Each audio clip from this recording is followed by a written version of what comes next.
Bismillahirrahmanirrahim. Alhamdulillah, wassalatu wassalamu ala Rasulillah wa ala alihi wa ashabihi man tabi'ahum wa ala. Rabbi shrah li sadri wa yassir li amri wahlul 'uqdatam min lisani yafqahu qawli. Ayat berapa? Ayat berapa?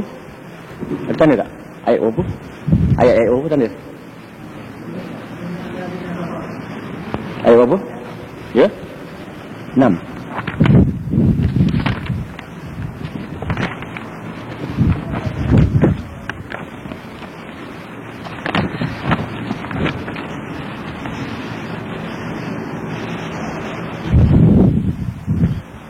A'udzu billahi minasyaitonir rajim. Innal ladzina kafaru sawa'un 'alaihim a andartahum am lam tunzirhum la yu'minun. Sungguhnya orang-orang kafir yang tidak akan beriman sama sahaja kepada mereka, sama ada engkau beri amaran kepadanya atau engkau tidak beri amaran, mereka tidak akan beriman. Kita lihat ya bahawa kafir ini maknanya pintu hati telah tertutup. Memang mereka tidak mau percaya. Memang mereka engkar. Memang mereka degil. Sama ada diberi amaran ataupun tidak, hati mereka memang sudah begitu. Artinya golongan-golongan yang engkar ini memang mereka melawan kata hati mereka itu. Pasal setiap manusia dalam dunia ini, hati mereka itu memang ada perasaan bertuhankan kepada Allah. Memang ada. Dengan demikian, komunis sendiri yang menolak kewujudan Allah itu sebenarnya, hati mereka memang mengatakan Allah itu ada. Tetapi mulut melawan kata hati. Itu sebabnya mereka mengatakan Tuhan tidak ada. Kalau Tuhan tidak ada, tidak perlu mengatakan tidak ada. Memang tidak ada. Mulut yang menolak. Kita baca sejarah kematian Lenin sendiri umpamanya. Lenin, bapa komunis tu. Dia nak mati, dia sebut oh my God. Kan dia komunis tu. Orang pun tanya dia, Tuhan mana pula? Dialah mengatakan Tuhan tidak ada. Dialah mengatakan agama itu candu. Dialah mengatakan agama itu dibuat-buat oleh orang susah, oleh orang miskin, orang tidak ada duit, Tuhan yang dicarinya. Sekarang ekonomi sudah ada, Tuhan tidak penting. Tetapi Lenin nak mati, orang dah ramai berkeliling, sakit, bukan main-main lagi sakitnya. Oh my God. Orang katanya, ni Tuhan mana pula ni? Dia kata, engkau orang mana tahu, aku sakit. Artinya mulut terpaksa juga menyebut hakikat hati. Begitu. Begitulah orang-orang kafir Quraisy dahulu ni. Mereka sebenarnya kufur itu adalah melawan kata hati. Untuk nak luaskan sedikit pandangan ini, begini. Kita apabila bercanggah mulut dengan hati, bercanggah lahir dan batin, akan menimbulkan sakit dalam hati. Oleh itulah orang yang berbuat maksiat itu, perbuatan zahirnya tak sama dengan hatinya. Hati ini inginkan kebenaran. Pasal memang Allah cipta hati itu untuk mencari kebenaran, untuk taat dan patuh kepada yang mencipta dia. Tetapi apabila kita laksanakan perbuatan maksiat kan bercanggah lahir dan batin, menyebabkan hati itu sudah tenat sakitnya, membawa kepada tidak mau tidur, membawa kepada tidak tenang, membawa kepada gelisah, membawa kepada runsing akibat bercanggah zahir dan batin itu. Maka apabila datang satu perkara, dicari-cari helah, dicari-cari sebab untuk nak membuktikan kebenaran, tetapi tetap hati menolak kebenaran yang tidak benar. Begitu. Maka disebut sesungguhnya orang-orang kafir ini, kita ajak dia ke tak ajak ke dia, sama aja. Tak ada apa artinya. Pasal apa? Pasal mereka ini memang tidak mau beriman. Macam kita katakan nak mengajak orang buat baik lah, tak mahu dia. Pasal apa? Sudah rosak sangat hatinya. Itulah dia orang-orang kafir itu. Zaman itu Abu Lahab, Abu Jahal, Akhnas, Syarik dan sebagainya. Mereka-mereka ini memang tak mahu. Padahal Abu Jahal di waktu malam dia mengendap Nabi, mengendap Nabi tengah malam, dengar Nabi baca Quran. Dia terpesona dengan Al-Quran itu. Tunggu, sedap lagi, sedap. Sampai siang bertembunglah 3 orang. Abu Jahal bertembung dengan Syarik, dengan Ahnaf itu. Dia kata, kemana pula ni? Mereka ni kalau orang lain tahu cerita, dia malu. Pasal dia menentang habis-habisan. Dia kata, sudahlah, besok jangan datang lagi. Malam kan datang lagi dia. Pasal sedap dengar. Pasal orang Arab, tuan-tuan tahu ya, dia pandai buat syair, tetapi tak terlawan dia Quran ni. Akhirnya orang tanya Abu Jahal, apa pandanganmu terhadap Muhammad ini? Muhammad itu benar, dia kata. Muhammad itu betul. Pasal Quran dia tak boleh buat. Nabi Muhammad dia kan ummi, dia tak reti baca, tak reti menulis. Macam mana Nabi Muhammad boleh buat Quran yang sebegini? Orang pandai-pandai buat syair itu pun tidak boleh buat. Orang Arab kan pandai buat syair, tapi oleh kerana hati mereka tu memang nolak, bersyarah 4 hari 4 malam pun tak mahu dia. Nak kita mengajar kita di zaman sekarang pun begitu. Berilah bukti bagaimanapun, orang tak andak juga. Dicari-cari juga, tapi tak lepas. Kalau kita baca sejarah Nabi Allah Yusuf alaihissalam, tengok Allah Yusuf ceritalah. Apabila Nabi Yusuf campak ke dalam perigi tu, sedihlah ceritanya. Umur dia sudah 12 tahun ketika itu. Abang tolong. Abang dia 11 orang. 10 orang masuk di 11. Seorang pun tak layan. Dia pun dapat naik tali dalam pergi tu. Bum, dia potong. Bum, jatuh balik kawan tu. Pasal apa? Dengki punya pasal. Pasal apa? Bapak dia sayangkan dia, orang lain pun dengki. Sanggup buat macam-macam untuk bunuh adik yang tak bersalah itu. Tetapi Allah Maha berkuasa. Disembelihnya kambing. Tengok ya, disembelihnya kambing. Pasal apa? Bapak dia kata, jangan kau bawa susup tu, nanti makan di serigala. Perkataan bapak dia pegang dia. Maknanya, dia potong kambing, dia ambil baju Nabi Yusuf, ilmunya darah kambing tadi. Pasal bapak dia jangan bawa Yusuf, nanti makan di serigala. Dia pun tangkap kambing, dia kata dah makan di serigala. Dia gunakan modal itu. Tetapi tuan-tuan, orang bersalah ini tak dapat ditutup kesalahannya. Dilumurnya darah kambing tadi pada baju Nabi Yusuf. Tuan-tuan bayang, mengapa baju Yusuf tak koyak? Itu soalannya. Baju Nabi SAW tak koyak pun. Bila pula serigala buka baju Nabi SAW tu? Pandai pula serigala tu. Buka baju dulu. Kalau bukti tak ada, jangan dicari bukti. Kalau fahamlah.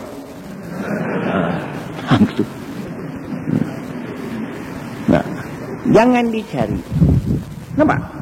Artinya, tonton terbayangkah kita bahawa Nabi Yusuf itu baju tu elok baju dia, tak koyak. Seluar dia mana? Mana seluar Nabi Yusuf? Kalau dapat tangkap, mana jenazah Nabi Yusuf tu? Artinya jangan dicari bukti kalau tidak ada bukti. Bukti yang ada itu sudah tidak betul. Pandai pula dia. Kan orang bersalah, apa dia? Wa ma anta bimu'minin lana walau kunna sadiqin. Ayah takkan percaya kepada kami, ayah. Walaupun kami betul, ayah tak percaya. Ayah takkan percaya. Nampak orang salah cakap. Ayah takkan percaya, ayah. Walaupun kami betul. Tak betul lah tu. Sekian dimaklumkan. Artinya itu dia. Menangis dia. Menangis ramai-ramai waktu maghrib tu menangis. Ayah habis. Kalau kami nampak ayah, kami akan lawan serigala tu, ayah. Tapi kami tak nampak. Yang heran baju pula boleh tanggal. Ini lucu. Kalau boleh takwil masing-masing bawa balik rumah lah. Jangan cakap panjang-panjang, bahaya. Habis. Sesungguhnya orang-orang kafir itu buat macam mana pun tak jadi. Pasal apa? Ini dah. Khatamallahu ala qulubihim wa ala sam'ihim wa ala absarihim ghishawah wa lahum adabun azim. Dengan sebab keingkaran mereka, Allah meterikan atas hati mereka serta pendengaran mereka, dan pada penglihatan mereka ada penutupnya, dan bagi mereka disediakan azab seksa yang amat besar. Khatam ni cap lah. Dah cap dah, tak ada apa dah. Hati pun dah tertutup, pendengaran pun dah tak pakai, mata pun dah gelap. Maknanya tak nampak dah kebenaran itu. Ini susah. Maknanya kita ni kalau kebenaran dah tak nampak, habis. Mata pun sudah rosak, telinga pun dah tak pakai. Yang paling rosak hati ini. Tengok tuan-tuan ya. Mata ni tak apa. Orang buta dia tak nampak, hati dia nampak. Tu tengok orang buta naik bas. Dia boleh tekan loceng tu. Dia boleh tekan loceng. Mana dia tahu tu? Dia tahu. Tu. Satu hari saya jumpa orang buta marah dengan saya. Saya kata, ke mana dalam malam-malam buta ni? Marah dia. Saya siang malam sama aja. Orang buta ni sensitif sikit. Tak boleh marah dia. Jadi artinya mata mereka itu buta, hati dia nampak. Begitu. Jadi kalau mata buta tak apa, telinga tak dengar tak apa, jangan hati sudah rosak. Di sini tiga-tiga tak ada. Mata pun dah tak nampak kebenaran, telinga dah tak nak kebenaran, hati pun tolak, habis. Saya nak cerita sikit bab hati ni. Allah Ta'ala cipta hati kita ni ada dua. Tekit keluar menyemak tu ya. Artinya hati kita ni ada dua. Satu hati nurani namanya, atau ruhani. Yang lagi satu hati yang berbentuk benda, jasmani. Tu. Hati yang berbentuk benda di sini, kat jantung tu lah. Ini tidak ada apa-apa sebenarnya. Ini doktor punya hal. Tetapi ada juga dipakai. Pasal kita tidur mengiring di sebelah kanan. supaya hati berada di sebelah atas, supaya mudah bangun pagi. Itu faedah dia. Bila mengiring sebelah kanan, hati kan sini, kan di atas dia. Mengiring di sebelah kiri, hati kan berada di bawah. Terimpit hati itu, menyebabkan payah nak bangun pagi. Betul. Yang ngiring sebelah kanan pun payah nak bangun, ini pula kiri lagi payah. Di sebelah pada benda. Tetapi hati yang lagi satu, ini payah. Hati nurani, hati yang berbentuk ruhani. Hati yang berbentuk nurani inilah yang nak dibincangkan. Ini dipanggil kalb. Hati yang boleh makan, Arab panggil kibdah. Ingat tu. Melayu sama je. Melayu tak? Orang Melayu hati nurani pun hati, hati benda pun hati. Kan? Hati kerbau, hati lembu kan panggil hati juga. Arab tak? Hati yang boleh makan tu kibdah. Hati yang nurani kalb.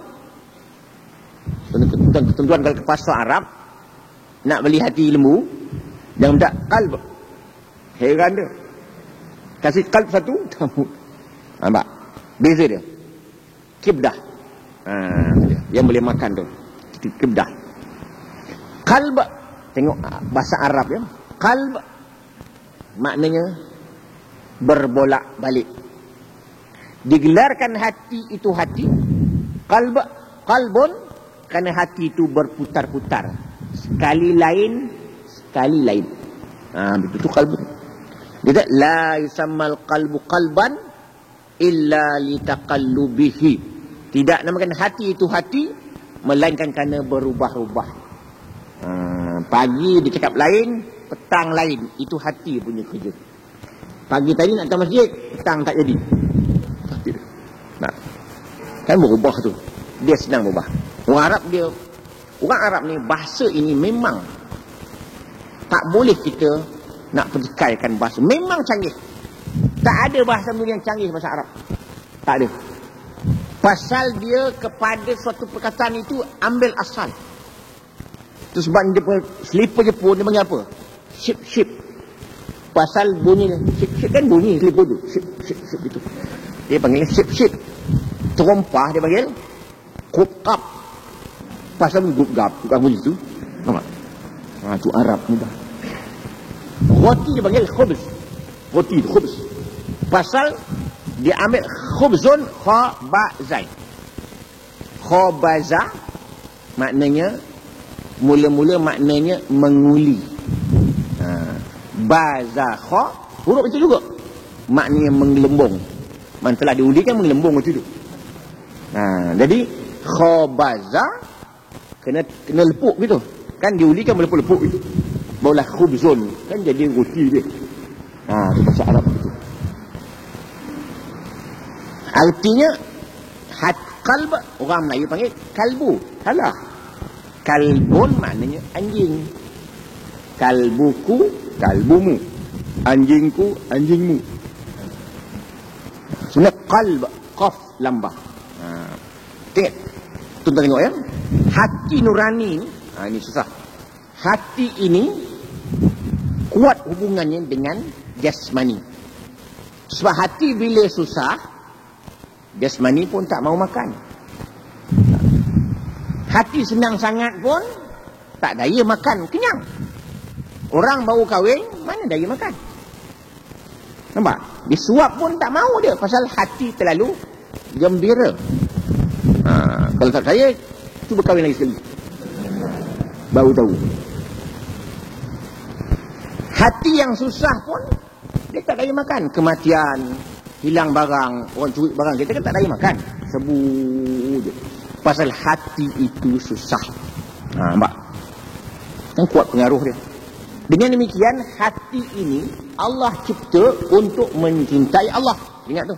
Kena pegang konsep ni. Hati kita ini Allah cipta untuk menyintai Allah. Kalau hati sudah tidak mencintai Allah, bermakna hati sudah sakit. Bila hati sakit, Tolak bis. Dengan demikian Allah menyebut ala bizikrillah tatmainnul qulub. Ingatlah, dengan mengingati Allah itu jiwa, hati boleh tenteram. Nampak? Pasal apa? Allah cipta hati itu memang mencintai Allah. Kalau hati sudah tidak mencintai Allah, bermakna hati sudah sakit. Lidah merasakan yang manis itu pahit, kan sakit lidah itu. Makan masin pun pahit, kan rosak tekak itu. Hidung sudah tidak boleh mencium lagi, bermakna hidung sudah rosak. Mata tidak boleh mandang, bermakna mata sudah rosak. Hati tidak mencintai Allah, hati sudah rosak. Hati sudah sakit. Dalam arti kata, bila hati sakit,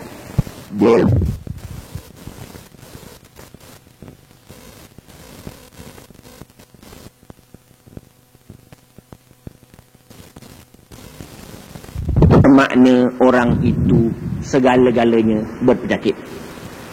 Bila hati sakit, kan membawa pada penyakit zahir. Akan menimbulkan gelisah, menimbulkan keluh kesah, menimbulkan dengki, bimbangkan orang lain akan naik macam-macam. Syaitan akan datang mengganggu waktu malam. Engkau buat lagi, engkau buat lagi, engkau buat lagi, kan tak tidur. Inilah hati yang sedang sakit. Panjang hati ni kalau saya nak cerita. Panjang. Tapi saya nak pendekkan aja lah bab hati itu. Ya, kita sekejap berehat.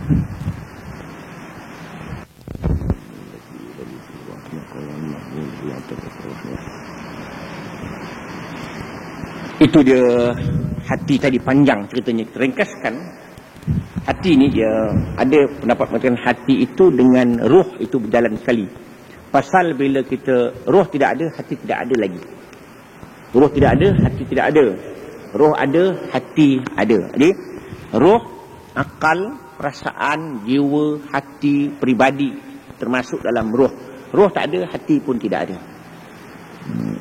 Dalam hati itu ada latif. Ada latif. Rasa kesian itu. Itu latif dia panggil.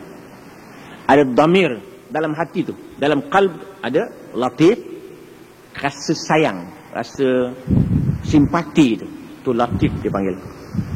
Damir, menyesal itu. Damir itu. Fuad, tu rasa kasih dan sayang juga. Latif lagi halus. Perasaan halus. Sebab kita bila dapat anak, kan ada sayang tu dalam hati tu. Itu sebab dalam hati tu Isra' Mi'raj kan dia belah tu. Kita dalam bab Isra' Mi'raj, dia buang tempat situ syaitan ada duduk. Sebabnya hati kita ini, kalau syaitan tak kerumun dia, syaitan kerumun dia. Hati ni syaitan kerumun dia. Syaitan akan duduk dia panggil kerumun. Apa panggil? Kerumun ya. Betul kerumun tu. Kalau syaitan tidak kerumun hati kita itu, kita akan nampak kerajaan langit. Maknanya hati ni sudah dikutung oleh iblis, hati kita. Orang yang dah tutup habis langsung tak nampak kebenaran. Sebab kita minta Allah Ta'ala, Rabbana la tuzigh qulubana. Jangan selewengkan hati kita. Bimbang. Pas hati ni boleh berubah. Ada orang yang beramal bertahun-tahun sampai tikanya berubah. Kan susah. Dan beramal, jadi bintang filem pula dia. Kan susah. Tu yang takut tu. Takut sungguh kita. Jangan main-main. Ada orang jahat berubah dia. No, kalau beli bekah beli satu buku, bukan satu buku, banyak buku tu. Mengenai bintang-bintang filem di Mesir yang bertobat. Banyak. Berubah pula tu. Daripada gelap kepada terang. Jangan terang ni berubah kepada gelap, kan tak nampak langsung. Contoh tengok ya, kan terang, padam lampu apa jadi? Kan gelap, mata tak nampak langsung. Gelap seminit baru nampak. Kan bermakna waktu terang jangan gelap. Tak beriman jangan tukar. Akan gelap nak terang pula lama. Tapi orang yang dalam gelap pasang lampu kan terang terus. Artinya kalau kita sudah beramal, jaga-jaga. Jangan tersalah langkah, masuk kandang dia, habis. Maknanya dosa sikit pun jangan buat. Tapi kadang-kadang dosa pula depan mata, itu yang payah. Maka menurut ahli sosiologi, dia kata budaya ataupun suasana itu mengubahkan seorang itu. Suasana yang ada ini yang merosakkan kita. Sebabnya bila ada sokan genang, kan bahaya tu. Kita pula pergi tengok, kan bermakna kita telah terikut dengan suasana.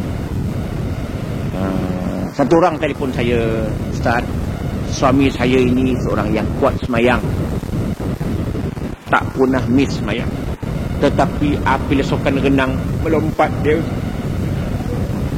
tak sempat berdoa wirid. Saya kata tenanglah, nak buat kerana dia bukan nak tengok perempuan yang genang tu, nak tengok genang saja. Tak sanggup dia nak menahan nafsu dia. Kan orang perempuan berenang kan pakai bikini, gimnastik itu. Memang nafsu mata tu, tonton tengok Allah Ta'ala bagi. Mata orang lelaki ni tengok perempuan tu nikmat tu. Memandang perempuan dari jauh tu, sedap tengok tu. Bermakna mata sudah rosak. Pasal melihat yang dilarang oleh Allah Ta'ala tu jadi seronok. Itu kan Allah Ta'ala tahu khianat mata ni. Tengoklah sekali sudah lah. Bukan tengok, dah tertengok buat macam mana? Tengok boleh tahan juga. Itu janji masalah. Serban pun terbalik sudah. Ini tuan-tuan, saya ringkaskan sikit lagi. Hati ini 3 sebab dia rosak. Pertama, kurangnya amalan, bertambahnya dosa. Yang kedua, hilang keduniaan, hilang pangkat, sakit. Yang pertama tadi amalan pun kurang, dosa bertambah, kan sakit.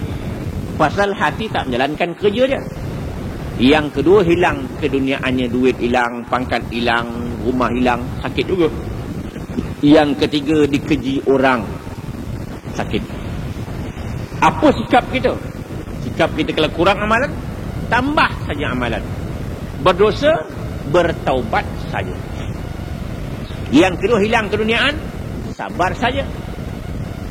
Hilang kasut, hilang baju, hilang duit, begitulah alam.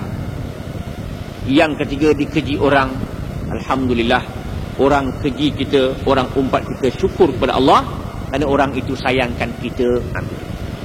Orang yang mengeji kita tu, dia sayangkan kita, selesai masalah. Dan kita mengakulah kelemahan-kelemahan yang ada pada kita. Habis. Tuan-tuan sekalian, kalau hati sudah tertutup, tak nampak kebenaran, habis. Apa dapat?